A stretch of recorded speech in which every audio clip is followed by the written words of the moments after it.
¿Qué tal? ¿Cómo están? Un placer acompañarles. Bienvenidos al Espacio de Portada, como siempre aquí en Telemiño. Un ratito para comentar la actualidad, la que se corresponde con los titulares de este miércoles, día 5. Tenemos ya el placer de saludar a nuestros invitados hoy. Está aquí a mi izquierda Manuel Herminio Iglesias. ¿Qué tal, Manolo? Muy boas. Hola. Encantado de saludar también a Pepe Araujo. Hola, Pepe. Hola, Antonio. Y a Manolo Doval. ¿Cómo estás, Manolo? Encantado. Aquí estamos. Ven. Bueno, muy bien. Bueno, pues vamos a la lectura de los titulares de la primera página del periódico. El primero de los asuntos que destaca es el inicio de uno de los juicios, desde luego más mediáticos, pero también con una cantidad de repercusiones y de flecos que le confieren, digamos, que el carácter de histórico. Ahí tienen, como decimos, el titular. Comienza el juicio del Albia con 200 tomos de sumario y 2 acusados. Cuestiones previas de los abogados centrarán la primera sesión de la vista, que se prolongará durante meses y determinará la culpabilidad por 80 muertes y 145 personas heridas. Vamos ya a la fotonoticia. Tenemos ahí pues, a unos uniformados, a representantes de las distintas fuerzas de seguridad del Estado que participaron ayer en los actos de Los Ángeles Custodios, que es el patrono de la policía. Sin seguridad no hay derechos, dice ese entrecomillado. La celebración de Los Ángeles Custodios, festividad de la Policía Nacional, reunió ayer en Ourense a una nutrida representación de los cuerpos y fuerzas de seguridad. El comisario Juan Carlos Blázquez, anfitrión de la cita, recordó en su discurso que la seguridad es el origen de todos los derechos. Elevamos la mirada ya a otros asuntos. En los presupuestos generales del Estado habrá dinero para la hucha de las pensiones, como dice el periódico, que subirán un 8,5% el próximo año. En el subtítulo es una de las medidas del proyecto de presupuestos del Estado. Tenemos también en el apartado más noticias que el gobierno local de Jácome dispara la morosidad del concello a 115 días. Recordamos que cuando en el anterior mandato estaba más o menos en esa cantidad, el alcalde, que por aquel entonces era Jesús Vázquez, era, según Jácome, un bufero. Pues ahora está Jácome en el gobierno y como alcalde, y el mismo periodo de pago de facturas sigue siendo idéntico. Tenemos también una crónica de un apunte de sucesos. Fallece en accidente de bici en Valdeorras un inspector jefe de la Policía de Madrid. En la foto se ve pues el accidentado bajo la lona que le cubre. También otros temas, por ejemplo, el Festival de Cine batió este año su récord de espectadores con 1 millar al día. Y por último, el sector del metal inicia hoy un paro indefinido al fracasar las negociaciones. Arriba, en lo alto de la portada, pues reclaman ayuda escolar Edgar y Gilbert, niños con problema de audición en el coli No Me Entero. ¿Por qué? Porque tienen un problema de dotación de personas con lenguaje de signos, que interpreten el lenguaje de signos, y de ahí pues esos problemas que denuncia su madre. Con el periódico tamén hoy el xornal escolar, unha nova vida para os máis noviños no colexio. Son estos los asuntos del miércoles día 5 de octubre. Ahí está la portada y a partir de ahí los comentarios. Decíamos antes que se inicia, esta mañana se inició ya de hecho pues el juicio del Albia en la Ciudad de la Cultura, en Santiago de Compostela, con 200 tomos de sumario y 2 acusados. La verdad es que hasta el mes de junio estará pues reservada la sala de la Ciudad de la Cultura para albergar esas sesiones. Ven a nuestras espaldas precisamente la señal en directo que está llegando desde el juicio que se está celebrando, como decimos, en Compostela, y acaba de insertarse ahí en la pantalla un código QR. ¿Qué significa esto? Pues significa que si ustedes quieren seguir la señal en directo a través de la web de la región, lo único que tienen que hacer es, con el lector del código QR, acercarlo en estos momentos a la pantalla, o bien del ordenador o bien de la televisión, dependiendo del soporte que usted utilice para vernos, y enlazará directamente con la señal que está emitiendo pues la web de la región, www.laregion.es, de la señal de este juicio. Insistimos, ahí tienen ustedes ese código QR. Escuchamos ya las opiniones y la expectación que puede despertar en nuestros invitados en el día de hoy este juicio que tan trágico fue en su momento y que ahora se dirime desde el ámbito de las responsabilidades judiciales, eso sí, 9 años después. Sí. Manolo.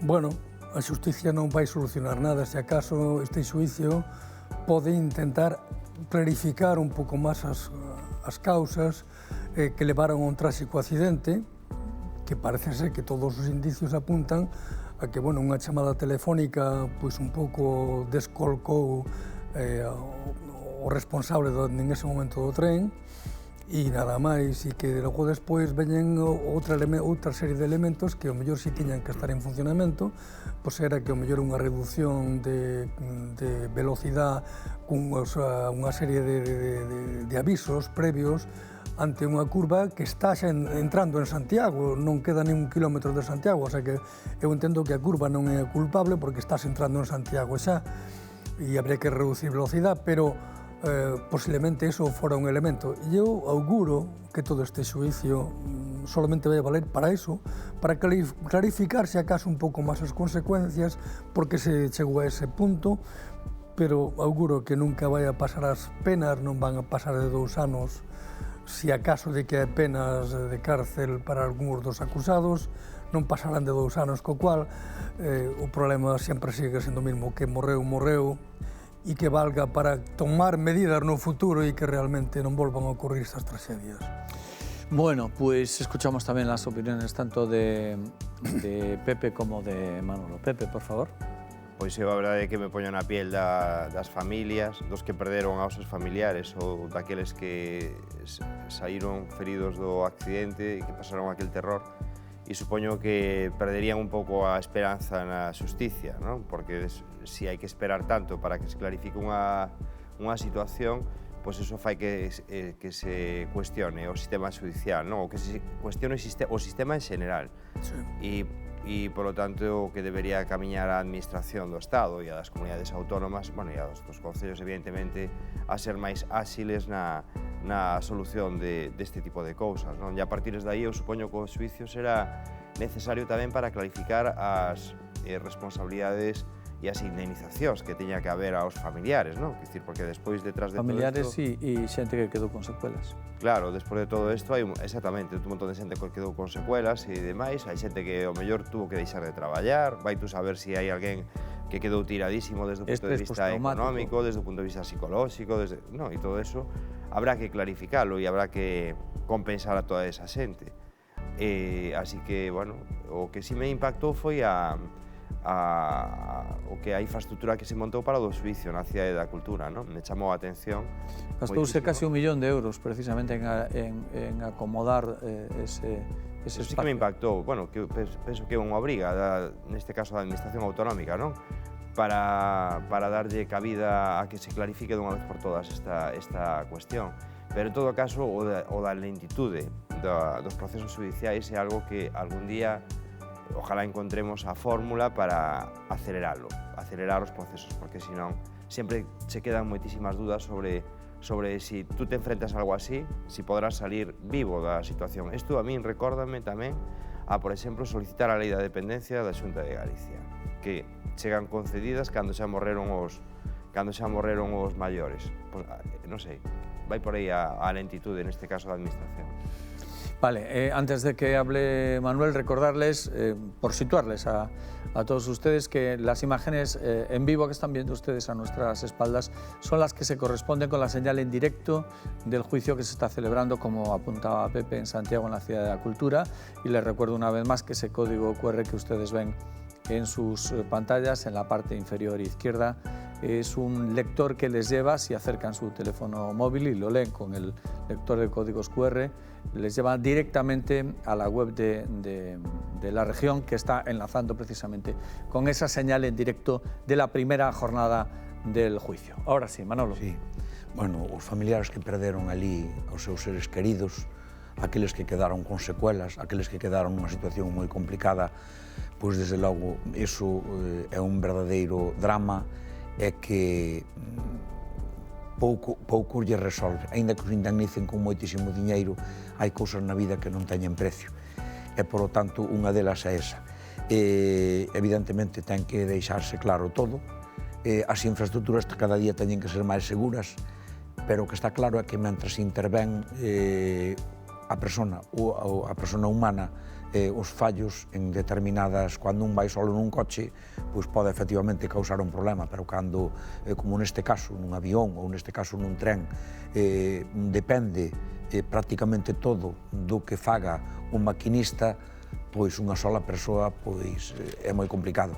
Ao mellor habría medidas anteriores a eso, porque eu digo a utilización de un teléfono debe ser solamente para unha emergencia, non está prohibido precisamente cando vas conducindo utilizar o teléfono, por moito máis un maquinista dun tren que vai aí, que leva moitísimas persoas, pois desde logo pois eso é un fallo terrible. E despois tamén os fallos que tuvera de diseño, os fallos que tuvera todas as cousas que se foron sumando. Por lo tanto, que se esclarezca todo, que quede claro o máis posible que eles son os culpables, sobre todo si hai cousas que facéndoas de outra maneira, empezando por o maquinista, pois hubiera evitado, porque é importante que nunca máis unha desgracia deste tipo, imposible non é, pero que se poñan todas as medidas para evitalo.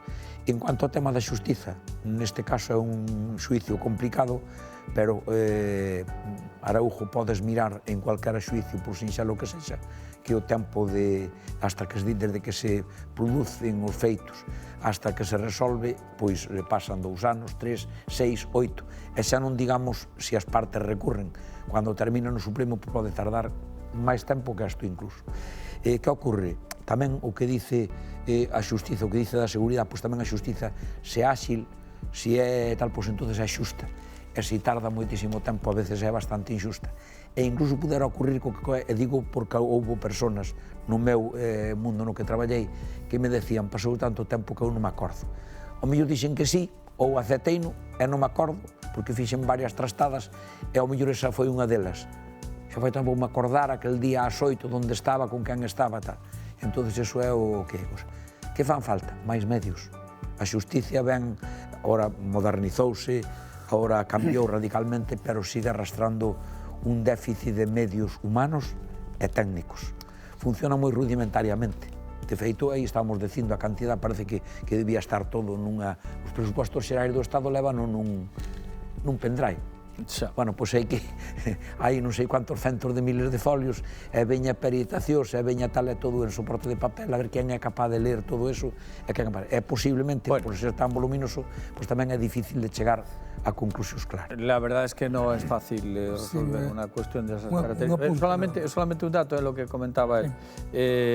522 testigos. Cuidado. 522 testigos, 21 testigos peritos y 126 peritos. 126 peritos. Según la información que da hoy en el periódico nuestra compañera Monchi Sánchez, no menos de 15 peritos o testigos al día tienen que prestar declaración. De ahí que se prolongue hasta el mes de junio. Si a eso sumamos el tiempo que se tardará en emitir la sentencia, más después que siempre cabe recurso, cuando haya sentencia firme, efectivamente pues pasará mucho máis tempo. Sí, Manolo. Solamente dúas cuestións. Unha primeira, que a xusticia en España ten moitos defectos, evidentemente, pero é garantista.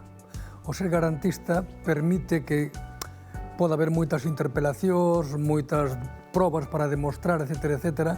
Non é como a xusticia en outros países, poño, por exemplo, en Estados Unidos, onde prácticamente non é garantista, é completamente ao revés, tens tú que demostrar que non eres culpable, non? Que, bueno, esa é a primeira cuestión. A segunda cuestión é a chamada que se refería Manuel. Parece ser que era unha chamada que ao mellor foi inoportuna, pero era referida ao servicio para que se parara en Pontedeume, non sei que historias se falaba deso, non?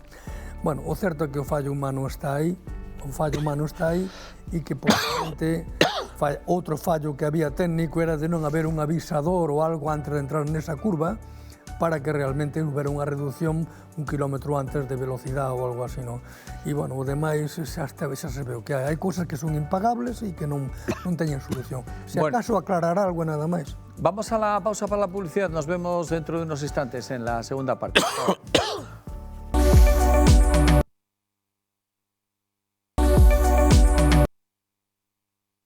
Sí, 45 anos. Ya estamos de nuevo con todos ustedes en la segunda parte del programa. Nos acompaña hoy Manuel Herminio Iglesias, Pepe Araujo y Manuel Doval. Estos dos últimos, como malos estudiantes que son, pues hablando mientras el profesor se dirige a la clase. ¿Qué estaban ustedes? Estamos ya. Estaba comentando unha anécdota aquí. Bueno, e é publicable ou non é publicable a anécdota? É sinxala, chama a atención. Bueno. Díxome, un señor que subía nunha escalera, díxome, usted coñece, usted é o señor Doval? Dice, sí, dice, usted estuvo na cárcel? Dixo, sí, 45 anos, dixo, eu 4. Creo que é un bo chiste. Bueno, otro de los asuntos que vamos a comentar tiene que ver con las pensiones y tiene que ver con el presupuesto, los presupuestos generales del Estado. Les recuerdo el titular en la portada.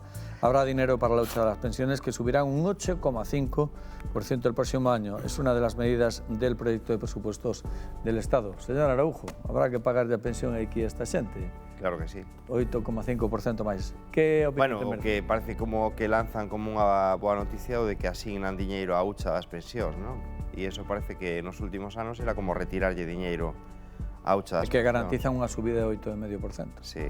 A partir de aí, os dos presupostos sempre nos van a vender como algo maravilloso.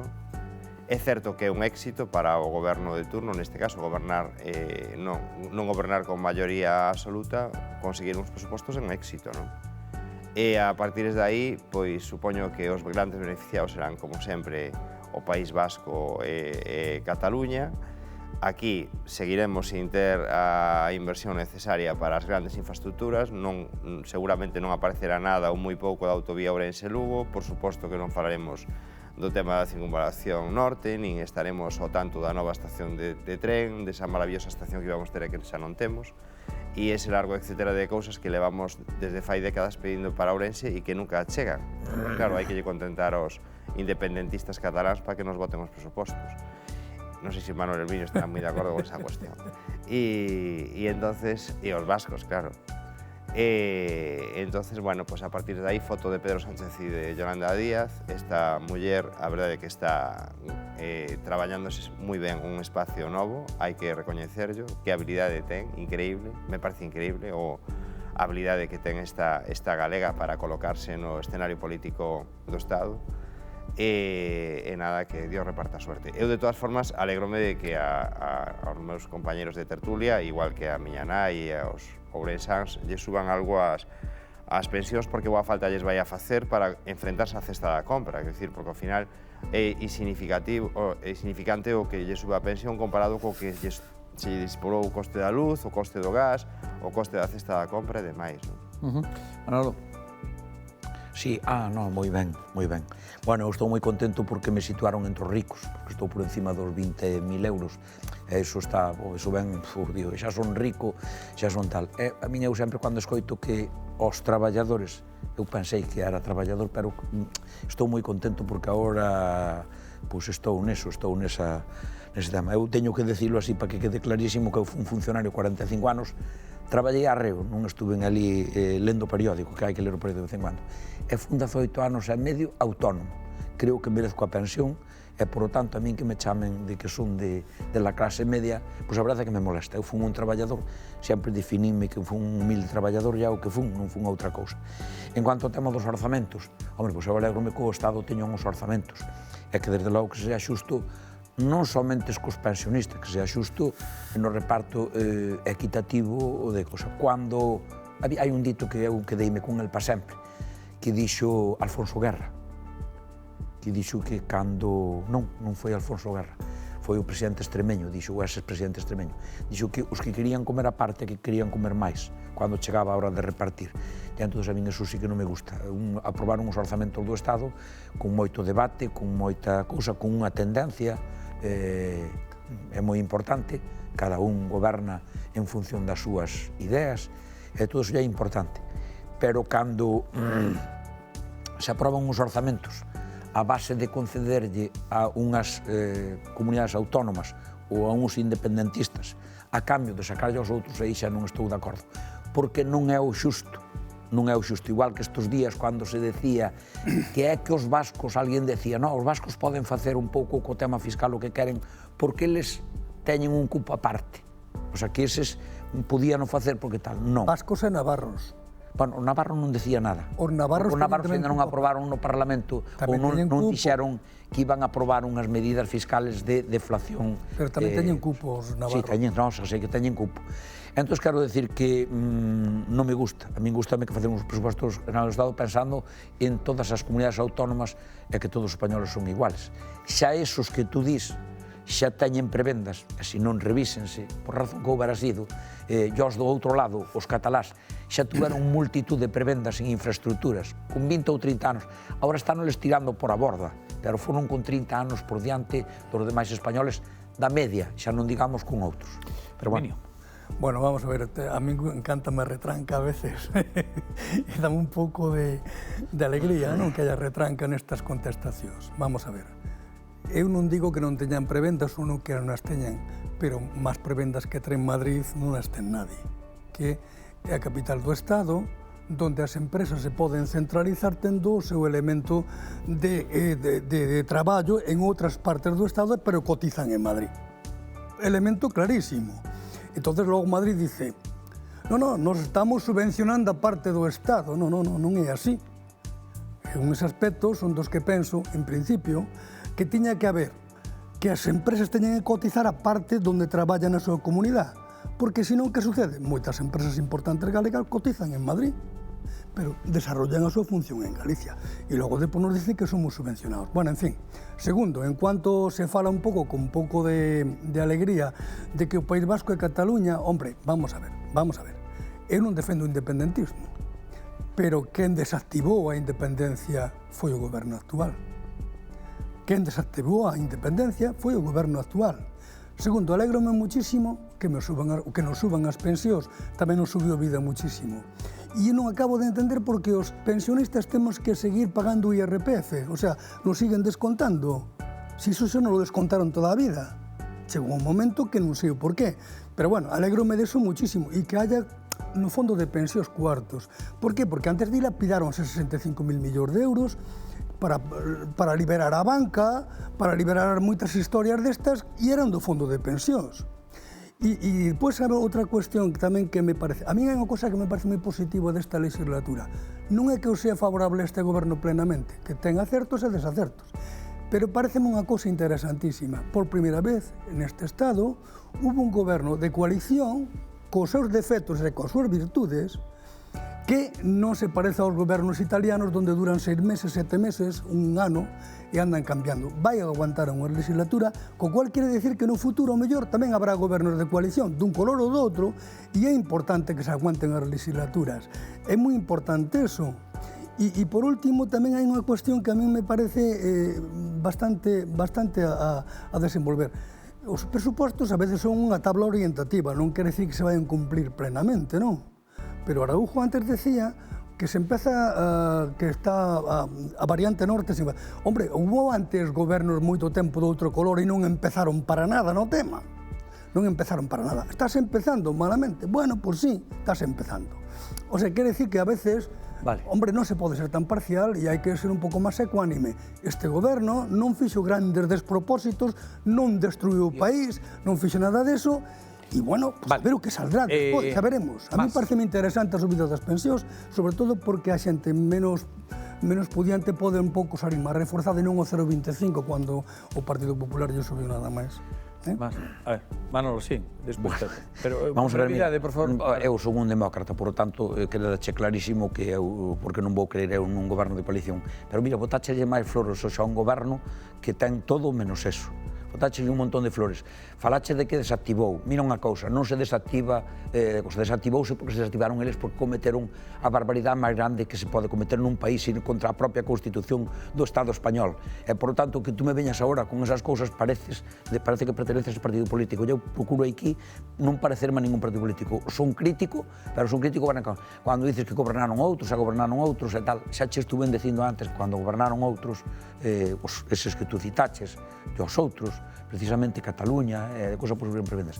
Cando falas de Madrid, empezas a falar de Madrid, empezas a falar de non sei quantas cousas, estamos falando dos orzamentos do Estado, non estamos falando das comunidades autónomas, pero, bueno, se queres ir por aí. E outras moitas cousas que tocaches que podíamos estar hasta pasado mañá. En cuanto das huchas das pensións, das que tú falas, precisamente ese goberno, o que tú nombraches en sentido negativo, foi precisamente quen creou a hucha das pensións. E vouche dar outro dato, que nunca tomandes nota. Mira, cando Rajoy se fixo cargo do goberno, que prometeu cousas que despois non cumpliu, como, por exemplo, baixar os impostos, non pudo facelo porque a deuda que había debaixo das alfombras era terrorífica. Cometeu un erro que espero que este señor, se chega a presidente do goberno, non faga. Que faga unha auditoría e diga o que se debe. Vale. Porque unha cousa é administrar dinheiro e a outra cousa é tiralo. Tiralo todos os días, que é o que se está facendo en moitos casos. No, vamos a ver, Europa na anterior crisis decidiu, a Unión Europea... Europa na anterior crisis, quen levou a crisis? Negou, o presidente Zapatero negou a crisis e deixou o país na bancarrota. Non digas nada máis porque foi así. Non vamos a entrar en discusión, Pero claro, é que tú eres o que vas aí. Toda a razón do mundo, pero eu non xa dou. Pero estou cho dicindo, falas da crisis. A crisis encontrou na... Araujo. Perdón por introducir o tema do independentismo. A ver, este goberno, teño que contradecirte, non frenou o independentismo. O que se foi someterse aos independentistas, que é unha cousa ben diferente. Porque o independentismo no Estado español quen o frena é a Constitución. Non o frena as boas palabras. O que pasa é que se te sometes a eles, evidentemente, lle vas dando todo o que queren, valos tendo entretidos, e valos rearmando para que na seguinte saian con máis forza. Eu, por lo menos, teño esa percepción. Non, solamente un dato. Vamos a ver. O independentismo foi crecendo na época do Partido Popular, cando se foi contra o catalán, un montón de historias que foron crecendo. Hoxe está prácticamente desactivado, eso xa quedou bastante desactivado, e non creo que ninguna comunidade non este pedindo... Vamos a ver, é que non, é que hai cousas, hai que ser moi ecuánime, non pertenezco a ningún grupo e vexo as cousas que me parecen a min con bastante ecuanimidade. Digo que pasaron por a cárcel... Evidentemente, pero vos o que plantea a dereita española en cuanto ao independentismo é frenalo con hachazos. Eu creo que isto leva nunha política dos romanos cando dicían que si era ben co exército ou era ca palabra. Eu digo ca palabra. Mira, a palabra é a Constitución, o argumento, ir destruindo eso co argumento, ir cambiando eso co argumento. Eu creo que é o camiño que se está levando, irlo desactivando por ese camiño. Estás equivocado. O goberno anterior cumpliu a Constitución. O goberno de Rajoy cumpliu a Constitución. Sí, sí. Quen incumpliu a Constitución? Os señores que se levantaron contra a Constitución e deron un golpe de Estado. Que máis queres nunha comunidade autónoma? Pero que golpe de Estado en que puñeta vos estades inventando? Como se chama? Colleron as armas ou suplevaronse... Hai moitas formas de coller as armas. Fixeron un referéndum que era unha atrapallada e punto, e nada máis. Nada máis, que non vale para nada, non ten valor de ningún tipo. Eso non é un golpe de Estado, por Dios, hombre. É que esa é a exageración da política, coño. O presidente do goberno... Sí. O presidente do goberno que daquela non era, dixo que era, despois cambiou o que era. Bueno, moi bien. Resolveuse con os indultos. Pepe, e isto de que el Concello tarde 115 días en pagar unha factura que debe, isto... Vamos, camiño de que tarde máis, Isto, si vas vendo a secuencia de como foi nos últimos meses, vai sempre subindo o período medio... El gobierno local de Jácome dispara la morosidad del Concello a 115 días. Es decir, usted es proveedor del Concello y puede cobrar en 15 días, pero también puede haber otro que tarde 6 meses en cobrar. ¿Esto cómo es? Pode pasar que haxa empresas, que a mí me consta que hai algunha, que teñen teñen o dereito de cobrar unhas facturas moi potentes por obras que non lles pagan e os bancos tampouco lle dan crédito e están pasando fatal. É dicir, é terrible, pero bueno, no Concello Ourense non hai ningún tipo de xestión e esta é a mellor evidencia de que non existe xestión. Vale, que lle parece a Manolo con brevidade, que estamos xa no límite do tempo?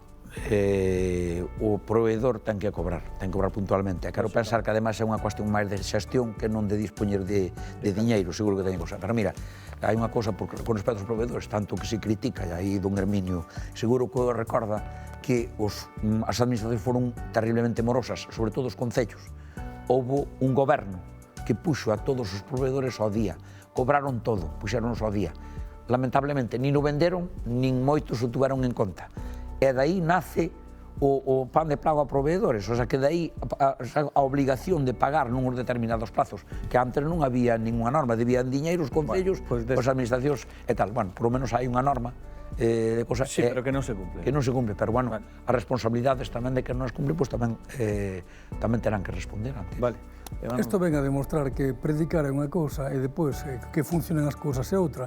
Jaco me fixe un predicamento larguísimo de muchísimas cousas, iba a arreglar en 15 días, todo, barrabasadas, e agora pois a realidade lévanos a que hai un concello bloqueado que non funciona e que ten un montón de carencias e que ele sigue aí colocado de pé sabendo que non representa a maioría da ciudadanía de Ourense. Bueno. Casi diría un ocupa. Pues lo dejamos aquí por razones de tiempo, como siempre. Gracias, Manolo. Hasta la próxima. Pues hasta cuando querades. Cuídate mucho, Pepe. Hasta la próxima. Gracias, Manolo. Hasta la próxima. Un placer. Y a todos ustedes, como siempre, pasen un buen día. Volvemos mañana a comentar la actualidad. Hasta entonces, a disfrutar, amigos.